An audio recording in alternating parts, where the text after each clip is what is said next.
નમસ્કાર, હું છું પ્રિયા અને તમે જોઈ રહ્યા છો જનતા કી જાણકારી ન્યૂઝ। નજર કરીએ આજના સમાચાર ઉપર। સુરતના લિંબાયત વિસ્તારમાં થયેલ હત્યાનો ભેદ ઉકેલાયો। સુરતના લિંબાયત વિસ્તારમાં થયેલ હત્યાનો ભેદ ઉકેલાયો। લિંબાયત વિસ્તારમાં નાસ્તો કરવાના પૈસા બાબતે થયેલી સામાન્ય બોલાચાલી હત્યા સુધી પહોંચી। હત્યા કરનાર બે આરોપીને લિંબાયત પોલીસે ઝડપી પાડ્યા। રિપોર્ટર સુનિલ ગાંજાવાલા, સુરત।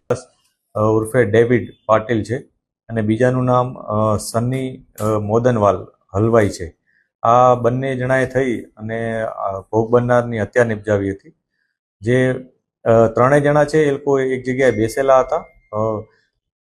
એક દિવસ પહેલા ત્રણેય વચ્ચે ગાળાગાળી થઈ હતી અને આરોપી અને ભોગ બનનાર આ લોકો વચ્ચે એ વખતે પણ થોડોક વિવાદ જેવો થયો હતો।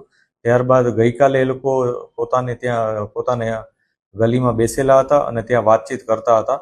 આ દરમિયાન પણ થોડાક એ લોકોને અપશબ્દો કદાચ બોલ્યા હશે એ પ્રકારની માહિતી મળી છે। અને ત્યારબાદ જે બંને આરોપીઓ છે એ લોકોએ એમ નક્કી કર્યું કે આપણે નાસ્તો કરવા જવું છે। તો જે ભોગ બનનાર છે એણે પણ એને કીધું કે ભાઈ હું પણ નાસ્તો કરવા આવીશ। અને આ વચ્ચે ત્યારે એ લોકોએ પૈસાનું એવી વાત કરી કે આપણે સોલ્જરી કરશું। આ બાબતે ત્રણેય વચ્ચે કંઈક વિવાદ થયો, બોલાચાલી થઈ અને એ વખતે કંઈક ઉગ્ર થઈ ગયા હોવાથી બંને જણાએ ભેગા મળી અને ભોગ બનનારની હત્યા કરી નાખી હતી।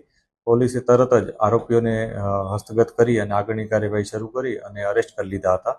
જે ભોગ બનનાર છે જે આરોપી છે એ બંનેના જે ગુનાહિત ઇતિહાસ છે એમાં મારામારી અને એ પ્રકારનો પ્રોહિબિશનનો ને એ પ્રકારના ગુના છે। પોલીસે આગળની કાર્યવાહી હાથ ધરી છે। હજી પણ અમે ઇન્વેસ્ટિગેશન ચાલુ એ બાજુ પણ રાખ્યું છે કે અન્ય કોઈ એમાં એંગલ છે કે નહીં અને જે આરોપી છે એમનો કોઈ ગુનાહિત ઇતિહાસ છે કે નહીં એની પણ અમે તપાસ કરી રહ્યા છીએ।